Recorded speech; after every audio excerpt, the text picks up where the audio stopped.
మీరు మనం చూసారు సివిల్ సప్లైస్ మన జనసేన పార్టీ నుంచి వచ్చిన మనకి మంత్రి శ్రీ నాదెండ్ల మనోహర్ గారు ఎన్ని వేల టన్నులు పట్టుకున్నారో మీకు తెలుసు. ప్రభుత్వానికి చెందాల్సిన భూమి, మన ప్రజలకు చెందాల్సిన రైస్. మేము మాట్లాడుతున్నప్పుడు అందరూ ఆ రోజు ఎంతమంది నమ్మారు ఖచ్చితంగా. కానీ ఈరోజు మేము వాస్తవంగా చూపిస్తున్నాం. మీరు మా మీద పెట్టుకున్న నమ్మకాన్ని మేము చూపిస్తాం. గోడౌన్లో ఎంత రైస్ ఉందో చూడండి. ఎవరే డబ్బు? ఇప్పుడు మీరు అడుగుతా ఉన్నారు మీరు గోవిందరావు మన డబ్బది మీకు అర్థమవుతుందా? ఎవరు వ్యక్తులు నాకు అనవసరం.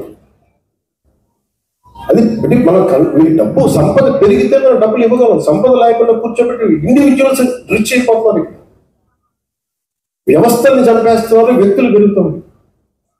వ్యవస్థలు పెరిగి డబ్బు ఉంటే తప్ప మీరన్నగా 40 కాదు 1,00,000 మందిలో డబ్బు ఇవ్వగలం. దానికోసం పనిచేస్తాం. కొంత మీరు పెద్ద మనసుతోటి మీ ఆశీర్వాదం పని చేయడానికి సిద్ధంగా దాటేయడానికి చెప్పాలి. కానీ ఇంత అడ్డగోలుగా అవినీతున్నారు. ఒక చోట వెరైటీస్ మైన్స్ లేవు. ఆల్మోస్ట్ నీళ్ళు ఖాళీ చేశారు. కడపలాంటి చోట మైనింగ్ కానీ ఇసుక కానీ ఇప్పుడు తవ్వాలి ఒక్కొక్కటి ఎన్ని బయటపడతాయి తెలియదు. గత ప్రభుత్వం నేను చెప్పాను మీకు, విండిక్టివ్ గవర్నమెంట్ కాదు, కరెక్షన్ గవర్నమెంట్.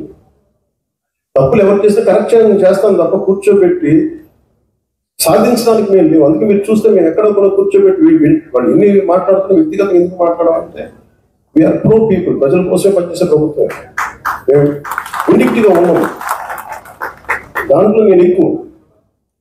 కానీ అలా అని చెప్పి మీరు తప్పుల్ని దాయండి. ఇప్పుడు మీరు రైస్ దాచేసారు, మీరు అక్కడ మీ గోడౌన్ దాన్ని బయటికి చూస్తాం. దాని సంబంధిత వ్యక్తులు మీరు తప్పు చేస్తే దాన్ని భరించండి.